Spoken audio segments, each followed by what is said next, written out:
Hello my dear friend, मेरा नाम अनुराग है और मैं आपका स्वागत करता हूं अपने चैनल थिंक फिनटेक पर, जहां पे हम बात करते हैं टेक्नोलॉजी की एक आसान इंसान की भाषा में। और हर शनिवार को हम आपके लिए लेके आते हैं एक नई वीडियो। और आज की वीडियो में हम बातचीत करने वाले हैं कि वेरियस क्रिप्टो करेंसी या बिटकॉइन वॉलेट्स वॉलेट्स कौन कौन से होते हैं।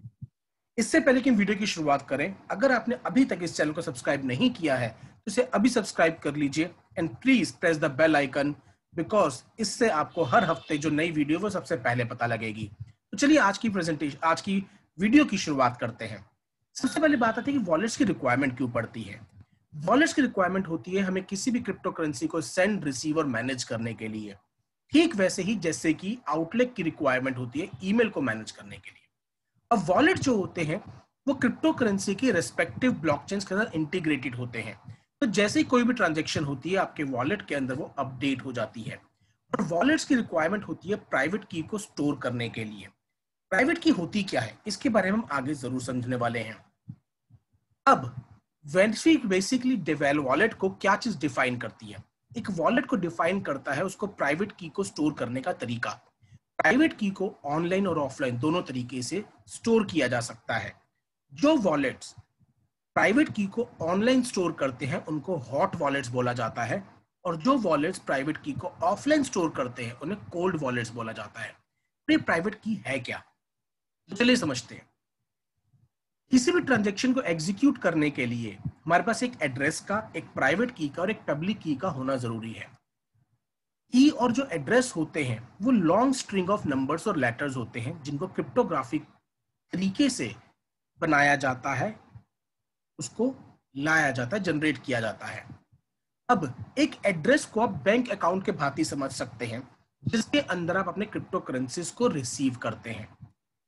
पब्लिक की जो है वो एक आपके यूपीआई कोड की तरह है। जैसे हम पेटीएम के एक स्कैन कोड को स्कैन करके आपके अकाउंट में पैसा भेज सकते हैं, वैसे ही पब्लिक की होती है जिसके जरिए आपके अकाउंट में पैसा भेजा जाता है, क्रिप्टो करेंसीज भेजी जाती हैं। प्राइवेट की आपके पासवर्ड की तरह है जिसको आपको सिक्योर रखना होता है। जैसे आपका नेट बैंकिंग का पासवर्ड होता है, आपका एटीएम का पासवर्ड होता है। क्योंकि अगर किसी भी व्यक्ति के हाथ में आपका पासवर्ड लग गया तो वो आपका पूरा का पूरा बैंक अकाउंट खाली कर सकता है। वैसे ही अगर आपने खुद अपनी प्राइवेट की खो दी या किसी और के वो हाथ में लग गई तो वो आपका बैंक अकाउंट या आपका वॉलेट खाली कर सकता है। और अगर आपने प्राइवेट की खो दी तो उसको दोबारा से जनरेट करना पॉसिबल नहीं होता। अलग अलग तरीके के क्रिप्टो वॉलेट्स होते हैं, तो चलिए एक एक करके इनको हम समझते हैं। सबसे पहला जो होता है वो होता है वेब वॉलेट। जैसे कि नाम बताते हैं, ये वेब पर होते हैं। ये लीस्ट सिक्योर होते हैं क्योंकि ये हमेशा इंटरनेट से कनेक्टेड होते हैं। अब ये थर्ड पार्टी वेबसाइट पे रिलाय करते हैं। ठीक वैसे ही जैसे आपने अपने बैंक अकाउंट से पैसा निकाल के पेटीएम वॉलेट में रख दिया हो, वैसे ही आप अपने क्रिप्टो करेंसीज को किसी और की वेबसाइट पर एक वेब वॉलेट में रखते हैं। परंतु ये बहुत ज्यादा कन्वीनियंट होते हैं कि कभी भी कहीं से भी इनको एक्सेस किया जा सकता है। परंतु इनके ऊपर केवल स्मॉल अमाउंट ही रखना चाहिए क्योंकि ये सिक्योर नहीं होते हैं और बहुत ज्यादा प्रोन होते हैं हैकिंग के। सबसे अच्छा है कि आप इसे मल्टी फैक्टर ऑथेंटिकेशन लगा दें। अब वो क्या है, जिस तरीके से बैंकिंग ट्रांजैक्शन करते वक्त किसी भी ट्रांजैक्शन के लिए आपके मोबाइल पे ओटीपी आता है, ठीक वैसे ही मल्टी फैक्टर ऑथेंटिकेशन के अंदर किसी भी ट्रांजैक्शन को ऑथेंटिकेट करने के लिए आपके पास एक कोड आता है जिसको आपको डालना पड़ेगा, तभी वो ट्रांजैक्शन जो है वो गो थ्रू होगी। सेकंड होते हैं डेस्कटॉप वॉलेट। अब ये वॉलेट है जो आपके प्राइवेट की को आपके लैपटॉप या आपके डेस्कटॉप के ऊपर स्टोर करते हैं। इसके लिए आपके पास एक ऐसा लैपटॉप या डेस्कटॉप होना चाहिए जिसमें कोई वायरस ना हो, जो कि आजकल के टाइम पे बहुत रेयर है क्योंकि हम हमेशा इंटरनेट से कनेक्टेड रहते हैं। इसकी वजह से डेस्कटॉप वॉलेट भी हैकिंग के प्रोन हो जाते हैं, या फिर अगर कोई मॉलवेयर आ गया तो वो करप्ट हो सकता है। तो आप हमेशा अपने वॉलेट की एक बैकअप फाइल को बना के रखें ताकि अगर कभी कोई खुदा ना खास्ता कोई वायरस आ जाए तो आप उसको रिस्टोर कर सकें। मोबाइल वॉलेट आपके मोबाइल के ऊपर आपके प्राइवेट की को स्टोर करते हैं। अब इनमें सबसे ज्यादा लो सिक्योरिटी और प्राइवेसी होती है क्योंकि आपके मोबाइल पे आपके बैंकिंग अकाउंट के डिटेल्स भी, आपका मोबाइल नंबर भी, आपका लोकेशन भी है। परंतु हाँ, ये हाईली कन्वीनियंट होते हैं। इनके ऊपर भी large some of crypto storage रखना एडवाइजेबल नहीं होती। आप जो डेली बेसिस पे, जो डेली ट्रांजेक्शन करने के लिए अपने पास क्रिप्टो करेंसी रखना चाहते हैं वो आप इन वॉलेट्स पे रख सकते हैं। और हाँ, इन पर भी आपको मल्टी फैक्टर ऑथेंटिकेशन लगा के रखना चाहिए।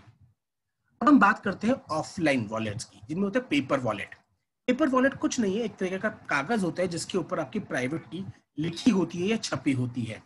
अब ये क्योंकि जल्दी से फट जाते हैं तो आप इनकी मल्टीपल कॉपीज निकाल कर अलग अलग जगह पे स्टोर करके रख सकते हैं, अपने घर के अंदर या कहीं भी जहां आप रखना चाहें। चाहे तो आप अपनी तिजोरी के अंदर रख लीजिए, जहां पर केवल ऑथराइज्ड व्यक्ति तक ही इसका एक्सेस हो, क्योंकि जैसे कि आपको पहले भी पता है, अगर प्राइवेट की किसी के हाथ में लग गई तो आपका पूरा का पूरा वॉलेट खाली किया जा सकता है।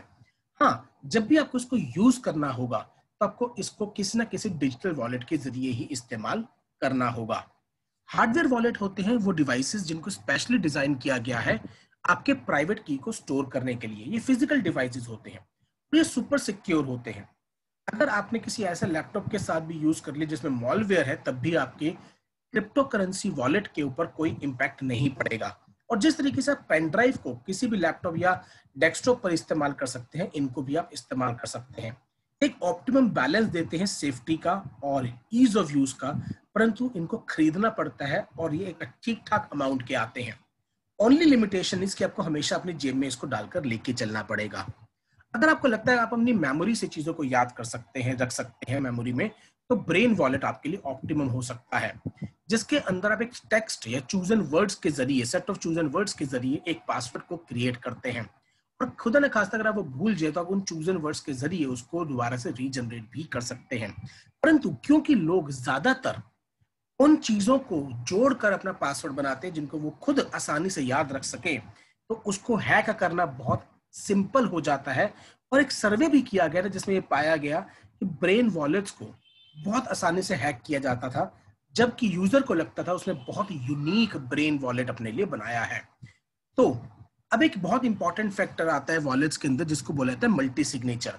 मल्टी सिग्नेचर के अंदर आपकी एक से ज्यादा प्राइवेट कीज होती हैं, जैसे कि 3-4 प्राइवेट कीज आपने इकट्ठे बना ली और हर प्राइवेट की को आपने अलग अलग जगह पे स्टोर किया।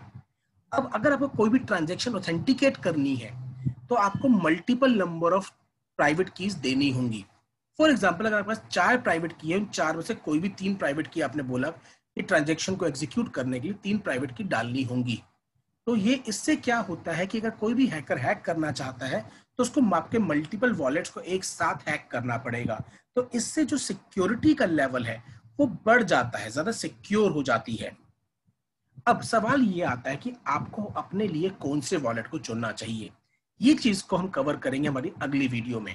तब तक के लिए आप थिंक फिनटेक पे बने रहिए, बिकॉज यहाँ पे हम हर हफ्ते लेके आते हैं एक टेक्नोलॉजी से जुड़ी वीडियो आम इंसान की भाषा में।